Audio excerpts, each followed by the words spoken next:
පස්සෙන් තමයි ඔය කියන නිවාස මැනීම් කටයුතු ඔක්කොම උනේ.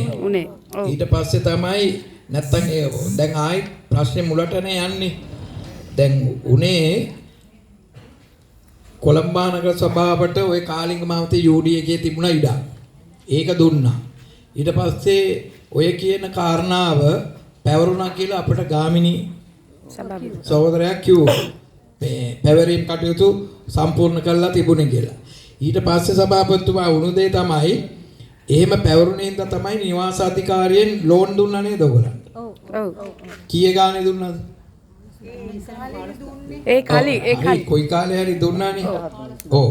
ඒ දුන්නා ඒ නිවාස ණය යෝජනා ක්‍රමයක් ක්‍රියාත්මක කරලා ඊට පස්සේදී මැනීම් කටයුතු කරෙත් කවුද? නිවාස සංවර්ධන අධිකාරිය මැදිහත් වෙලා. හරිද? නිවාස සංවර්ධන අධිකාරිය මැදිහත් වෙලා ඇමතුමා මේ වැඩ කටයුතු ටික සම්පූර්ණ කරලා පර්චස් දෙකමාරද වෙන් කරේ? දෙකමාර ගානේ කට්ටි කරා. දැන් නිවාස අධිකාරිය නිකන් ඇවිල්ලා කට්ටි කරන්නේ නැහැ. පැවරීමක් නැත්තා. හරිද? එතකොට නිවාස සංවර්ධන අධිකාරිය තමයි මේ පැවරීම මේ මැනීම් කටයුතු කරේ. මට පොඩි බාධාක් නම් දැන් ඒකේ සර්වේ ප්ලෑන් එකක් තියෙනවා. ඒක මේ දැන් මේ අපි බදු ඔප්පුව නම් ගේන්න යවුවා. බදු ඔප්පුව ගේන්න. එතකොට ඒකේ ප්ලෑන් එකේ කොපියක් තියෙනවනේ. ඒකේ නෑ. ඒක ඉපම. ඒකේ ප්ලෑන් කොපියක් නෑනේ. ඔව්. දැන් ඔය ලියුම් ප්ලෑන් එකේ කොපියක් හැමෝටම තියෙනවා. ඔව්. හැමෝටම කොටස් කරලා තියෙනවා. එයා හදනකොට අපිට නිවාස අධිකාරියෙන් මේ ප්ලෑන් කොපිය පාස් කරගන්න ඕනේ. එයාලගේ රූල්ස් තියෙනවා. මේ විදිහට තියන්න, මෙහෙම කරන්න කියලා රූල්ස් තිබ්බා අපිට. ඒ අනුව තමයි අපි ප්ලෑන් එක හදලා එහෙන් ඇප්‍රූව් කරගෙන තමයි අපි ගේ හැදුවේ. හරි. මෙහෙමයි දැනට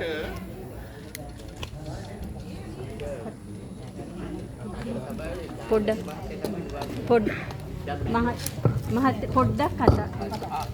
හරි වැඩේ පැහැදිලි. දැන් ඔයගොල්ලන්ට නීත්‍යානුකූලව ඕගොල්ලන්ගේ ඉඩම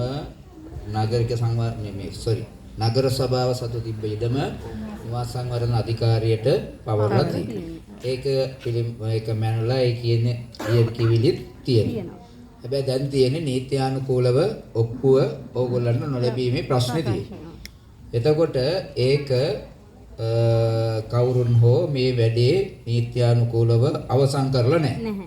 ඒක තමයි දැන් මේ ඉතුරු වෙලා තියෙන නීත්‍යානුකූලව අවසන් කරලා නැහැ. හැම රජයකම ඕක කරනවා කියනවා අපි වායේ මේව කරනවා එහෙම අපි සෑහෙන පසුතැවීමකට පත් වෙලා තියෙන්නේ. දැන් අපි ඕක හැමදාම ඕගොල්ලන්ට දෙනම ඇත්තේ ඡන්දෙට ආසන්න.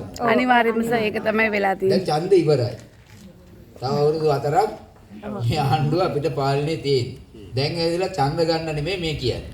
ඡන්ද ගන්න ඒක තමයි ඔව්. ඒ නිසා දැන් මේක මෙතනින් එහාට ඕගොල්ලන්ට ඔප්පුවක් ලබා දීම සඳහා කටයුතු කිරීමේදී මේ ගමේ ඕගොල්ලෝ විසින් පත් කරගත්තු මහජන නියෝජිතයෝ ඉන්නවා. දැන් ඉන්න ප්‍රාදේශ නගර සභා മന്ത്രിවරු 3 දෙනෙක් ඉන්නවා. අපේ උප නගරාධිපතිතුමත් මේ ගමේ. ඒගොල්ලන්ගෙන් සමන්විත ගමේ ප්‍රජාවගෙන් මේක ටිකක් තේරුම් බේරුම් කරගෙන සාකච්ඡා කරගන්න පුළුවන් 10 දෙනෙකුගේ විතර ටීම් එකක් කමිටුවක් අපිට පත් මේ ඔක්කොම අපිට නිවාස සංවර්ධන අධිකාරියට ගිහිල්ලා මේ ප්‍රශ්නේ කතා කරන්න බෑනේ. හැමදාම යන්නත් බෑ. ඒ නිසා ඒකට යන්න පුළුවන් කමිටුවක් අපි පත් කරගමු.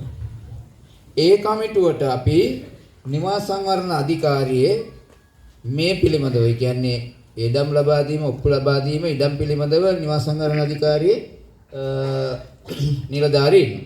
ඒ නිලධාරී ජී.එම්. සභාපතිතුමා ඇතුළු කණ්ඩායමක් ඒකට මැදිහත් වෙලා ඔප්පුව ලබා දෙන තුරු මේකේ විසඳන්න තියෙන ඉතුරු ප්‍රශ්න ටික විසඳලා ඔප්පු ලබා දීම සඳහා කටයුතු කරමු. හරිද? දැන් අපි මමත් අද කැබිනට් ඇමතුමත් සාකච්ඡා කරා උදේවරුේ දැනට මේ